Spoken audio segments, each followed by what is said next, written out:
Hello everyone, मेरा नाम सचिन है और मेरा नाम हिमेश है।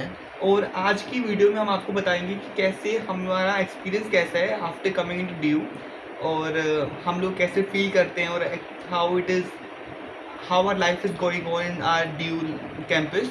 सो बिगनिंग विद कॉलेज में हम लोग पढ़ते हैं दयाल सिंह कॉलेज में। हमारा कोर्स है BSc जूलॉजी ऑनर्स। सो पहला क्वेश्चन हिमेश मैं ये पूछूंगा कि व्हाट इज़ योर एक्सपीरियंस। जैसे आप कॉलेज में आए हो, तुम्हारी एक्सपेक्टेशन क्या थी, मतलब कॉलेज में आके कैसा होता है, क्या क्या होगा और कॉलेज में कैसा क्या क्या हो रहा है, तो आपको प्लीज़ शेयर करो अपने व्यूअर्स के साथ। मेरी एक्सपेक्टेशन बहुत सिंपल थी कि मेरे को जाते ही बहुत सारे दोस्त बनाने हैं और अच्छे से पढ़ना है, बस इतना ही था। और कॉलेज में आके क्या लग रहा है कि तुम्हारे काफ़ी दोस्त हैं और तुम अच्छे से पढ़ रहे हो कॉलेज में आके, कि बस ऐसे ही मतलब बस कॉलेज लाइफ कट रही है? नहीं, मैं अच्छे से पढ़ रहा हूँ बिल्कुल कॉलेज में, और मेरे काफ़ी फ्रेंड्स हैं, डिफरेंट कोर्सेज़ के भी हैं और अपने कोर्स के भी हैं। ओके, कॉलेज में सबसे ज़्यादा आपको क्या अच्छा लगता है, मतलब कॉलेज में what do you think what is most important thing that is going on and what is the most good thing that you feel about the college? सबसे अच्छा तो मेरे को बास्केटबॉल लगता है कॉलेज में। मैं वहीं पे ऐसा रहता हूँ कोर्ट। ऐसा क्यों, मतलब आपको बास्केटबॉल इतना एंटरटेन क्यों करता है? Why do you think that आपको बास्केटबॉल कोर्ट ही पसंद है आपको अपने कॉलेज का? क्योंकि वो मेरा फेवरेट स्पोर्ट है, तो मैं उसी को पसंद करता हूँ। Okay, like people think that college में जाते ही they will kind of get girlfriend, girls think कि उनकी बॉयफ्रेंड हो जाएंगे। तो मुझे लगता है कि कॉलेज में आके ऐसा कुछ होता है कि बस ये एक हाइपोथेसिस है? नहीं, ऐसा कुछ नहीं होता, ये एक हाइपोथेसिस ही है। ऐसा कुछ भी नहीं होता, मतलब कॉलेज में आके लोग सिंगल से मिंगल नहीं होते?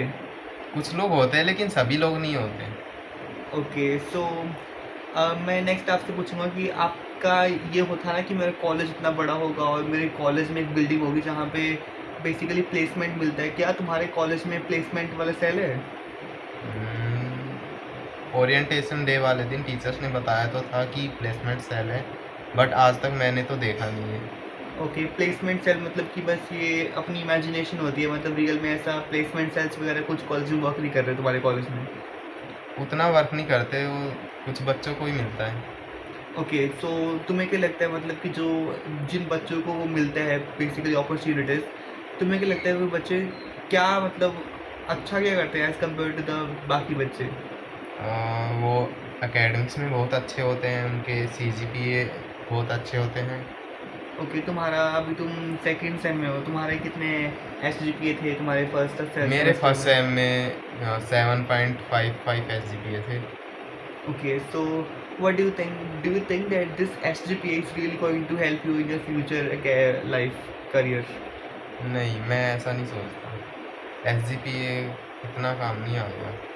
Mm, but why do you think that if you're going for any kind of opportunities, like if you're going for any kind of interviews or any kind of job opportunities, why they ask about the marks and everything? Experience matter करता है कि तुम्हारा work experience कितना है। SGPA उतना matter नहीं करता, SGPA कम ही matter करता है। ब्रिलियंट। सो अभी हम लोग let us go back to दो स्टूडेंट्स जो कि अभी ड्यू में एंटर करने वाले हैं। तो कुछ उनके जो होप्स होते हैं, लेट अस सी कि उनके जो होप्स हैं वो एक्चुअल में रियलिटी में कन्वर्ट होते हैं कि नहीं होते हैं, और ऐसा तो नहीं है कि बस वो होप ही रहता है। सो ऐसे इमेजिन करते हैं कि मैं एक ऐसा बच्चा हूँ जो कि अभी बस ड्यू में घुसने वाला हूँ, और तुम क्या जैसे कि तुम्हें एक एक्सपीरियंस दो, मतलब तुम एक ड्यू में अंदर पहले से ही हो, तो मैं आपसे एज अ फ्रेशर और या फिर as a aspirant of CUET मैं तुमसे क्वेश्चन पूछूंगा and you have to give the answer. Okay. So the first question is going to be that DU में बेसिकली क्या डिफरेंस क्या होता है नॉर्थ कैंपस का, साउथ कैंपस का, ऑफ कैंपस का, क्या डिफरेंस होता है कि मतलब सेम होता है सब कुछ? नॉर्थ कैंपस और साउथ कैंपस में क्या डिफरेंस होता है? नॉर्थ कैंपस के जो कॉलेजेस हैं वो साउथ कैंपस से बेटर होते हैं, और उनका एकेडमिक्स भी बहुत अच्छा होता है साउथ कैंपस से।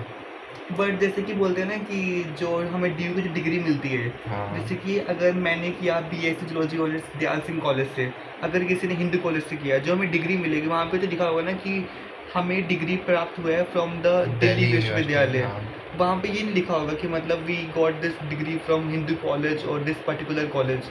तो फिर भी आप बोल रहे हो कि north campus is better as compare to south campus, why? क्योंकि वहाँ पे स्टडी ज़्यादा अच्छी होती है और बस और अगर हम बात करते हैं इंफ्रास्ट्रक्चर, नॉर्थ कैंपस का इंफ्रास्ट्रक्चर ज़्यादा अच्छा है as compare to south campus, और ऐसा कुछ नहीं है? नॉर्थ कैंपस का एक्चुअल में बेटर है साउथ कैंपस के कैंपस से। Okay, so the next question is going to be, जैसे कि लोग बोलते हैं ना कि अब मैंने कहीं सुना है कि making the preference list banana is more important, it is more important then giving the actual CUET exam. Do you feel that preference list का क्या इंपॉर्टेंस होता है? हाँ, सबसे इम्पोर्टेंट वही होता है प्रेफरेंस लिस्ट बनाना, क्योंकि उसी के बेसिस पे आपको कॉलेज मिलेगा। अगर आपने प्रेफरेंस लिस्ट ही अच्छी नहीं बनाई तो कॉलेज भी आपको उतना अच्छा नहीं मिल पाएगा। ओके, सो जैसे कि मेरे ना एक फ्रेंड है, he is basically from ST category, तो उसके marks out of 750 it was approximately 290 something.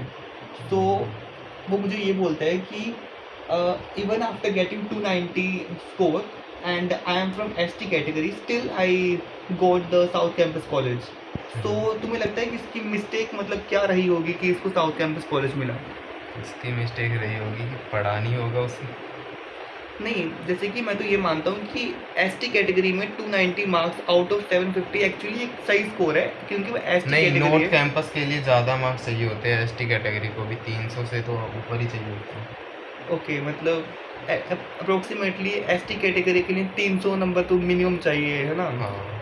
Okay, सो अगर मेरा नेक्स्ट मैं अपना मतलब क्वेश्चन पूछूं, जैसे कि as a student who is just going to enter into DU, मेरा नेक्स्ट क्वेश्चन ये होगा कि जैसे कि स्कूल लाइफ में बहुत रूल्स होते हैं कि अपना आईडी कार्ड पहनो और अपनी स्कूल यूनिफॉर्म पहनो, और टीचर्स स्कूल लाइफ में काइंड ऑफ स्ट्रिक्ट होते हैं कि, और कॉलेज में कैसा होता है?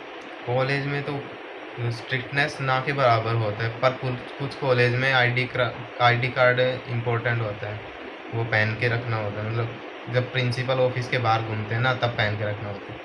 ओके, सो अगर हम बात करते हैं तुम्हारे कॉलेज दयाल सिंह कॉलेज के बारे में, तो अपने टीचर्स के बारे में बताओ कि आपके टीचर्स, आपके कॉलेज के टीचर्स कैसे हैं? हमारे टीचर के कॉलेज अच्छे हैं, बहुत अच्छे हैं, बट कुछ टीचर ऐसे भी हैं जो उतना अच्छा नहीं पढ़ा पाते, पर ठीक है।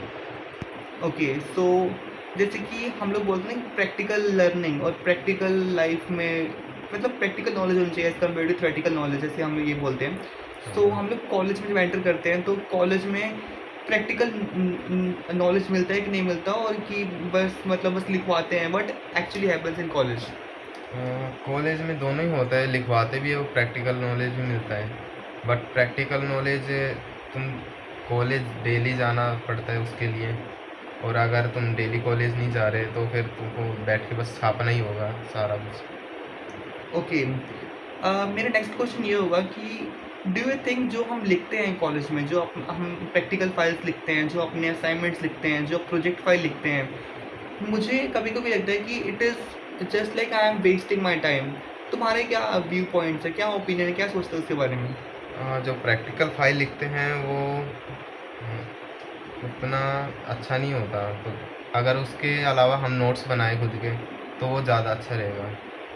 लेकिन ओके, प्रैक्टिकल फाइल उनको सबमिट करना होता है, उसके मार्क्स होते हैं, तो मार्क्स के लिए ही होता है वो तो। talking about my viewpoint, what do I feel is that what should be done is that as we write we write pages near about 100 to 150 pages in one subject in the practical file. What do I believe is that when the experiment is done in the college, like if it is any experiment, what it should be like, after that the teacher should say that you should need to understand this experiment, and after 1 day or two you need to explain this experiment to the entire class. That can be the good kind of good way of teaching. What do you think about that? Yes. Okay, so let us now move to the next question. So अगर किसी बच्चे को college मिलता है DU में round 1 में, किसी को राउंड 2 में मिलता है, किसी को डिफरेंट कोटा से मिलता है, ECA quota, ECA round 1, ECA round 2, किसी को अलग मतलब कोटा से मिलता है, तो डू यू थिंक इन बच्चों में काइंड ऑफ पार्शियलिटी होती है, या फिर ये आफ्टर सम टाइम सब काइंड ऑफ एक लेवल पे आके मैच हो जाते हैं? पार्शियलिटी मतलब? जैसे कि ऐसा नहीं होता कि अगर कोई बच्चा ईसीए कोटा से घुसा है, और या फिर कोई बच्चा राउंड 1 से गया है, तो उनमें ऐसा तो नहीं होता है कि मतलब टीचर प्रेफर करेगी जो बच्चा राउंड 1 से है वो इंटेलिजेंट होता है, नहीं, जो ऐसा कुछ नहीं होता। जो ईसीए कोटा है, वो कोटा वगैरह तो बाद में कुछ पूछते ही नहीं कॉलेज में, सभी बच्चे ओके, एक जैसे ही होते हैं। ओके, मतलब कोटा तो फिर फ़र्क नहीं पड़ेगा, अगर हम कॉलेज में एंटर कर चुके हैं तो after that quota will not matter. हाँ। ओके, सो तुम्हारे क्लास में मतलब कितने बच्चे हैं जो कि राउंड 1 से आए हैं, कितने राउंड 2 से आए हैं? अप्रॉक्सिमेटली कुछ मतलब आइडिया दो। राउंड 1 से अप्रोक्सीमेटली 8-9 स्टूडेंट्स आए हैं, और राउंड 2 से लगभग इतने ही राउंड 2 से आए हैं। ओके, जैसे कि मैं दयाल सिंह कॉलेज में पढ़ता हूँ और मुझे अपना कॉलेज मिला था थ्रू एनसीसी कोटा, और हम्म, इसको मिला था राउंड 2 में कॉलेज मिल चुका था। सो इसको मौका मिला था फ्रेशर्स में जाने के लिए, ओरिएंटेशन ओरिएंटेशन डे डे। में जाने के लिए। सो मैंने ओरिएंटेशन डे को एक्सपीरियंस नहीं किया है, so let us know from Himesh that orientation day में क्या-क्या होता है? ओरिएंटेशन डे बहुत अच्छा होता है, सीनियर से भी मिलना होता है और टीचर से भी। टीचर्स अपना सभी टीचर्स एक जगह बैठ के एक क्लास में अपना इंट्रोडक्शन देते हैं। फिर उसके बाद हर स्टूडेंट से उसका इंट्रोडक्शन लेते हैं कि वो कहाँ से आया है, उसका स्कूल कैसा था, और कितने परसेंटेज आए स्कूल में उसके।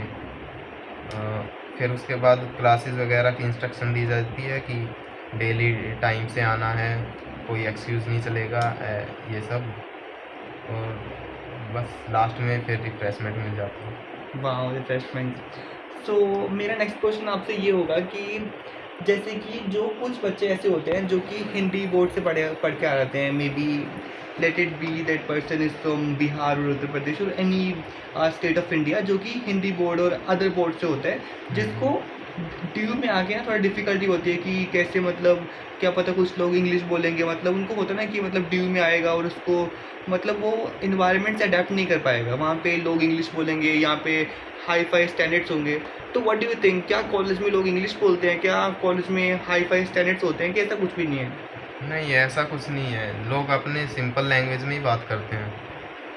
कुछ लोग होते हैं जो मतलब इंग्लिश बोलते हैं, बट सभी नहीं बोलते, एज ए हिंदी बात करते हैं सभी लोग। ओके, और कॉलेज में यूनिफॉर्म क्लॉथ वगैरह लोग कैसे पहनते हैं, कि मतलब पूरे कैजुअली पहनते हैं। कैजुअल क्लॉथ्स वगैरह होते हैं? So do you want to share something in the end of this video? No. So guys, that was all from our side, and this was our experience at how we are enjoying the college life and how our college life is going on.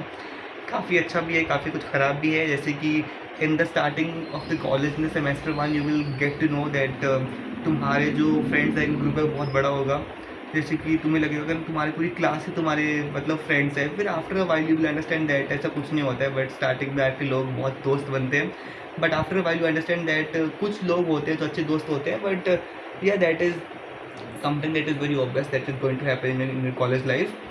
और कॉलेज में I will say that you should learn one skill that is going to very most important thing. आप एक ना एक ऐसी चीज़ जरूर सीखो that is going to be helping you in the future life, and skill सीखो। ये स्किल यू शुड लर्न। जैसे कि हम लोग बास्केटबॉल खेलते हैं in our college life, and हम लोग जो मैक्सिमम टाइम है that we spend in playing basketball, वहाँ पे हम लोग एंटरटेन भी होते हैं, वहाँ पे हम लोग मतलब kind of with the physical exercise we make our self mentally as well as physically fit, so that is most important thing. College में आना is not difficult thing, CUET exam देना, और मतलब I will say that if you are PCB student, if you are kind of if you are NEET aspirant and you are not able to crack that exam, you should go for CUET exam. And for the other students जो कि मतलब that is if they are preferring to do the BCom honors or BA courses, I will say that DU is good, and you can come to DU with a lot of hopes. कुछ आपकी hopes reality में बदलेंगी और कुछ आपकी hopes ही रह जाएंगी। So that was all from our side, so thank you for watching this video, thank you, bye. Bye.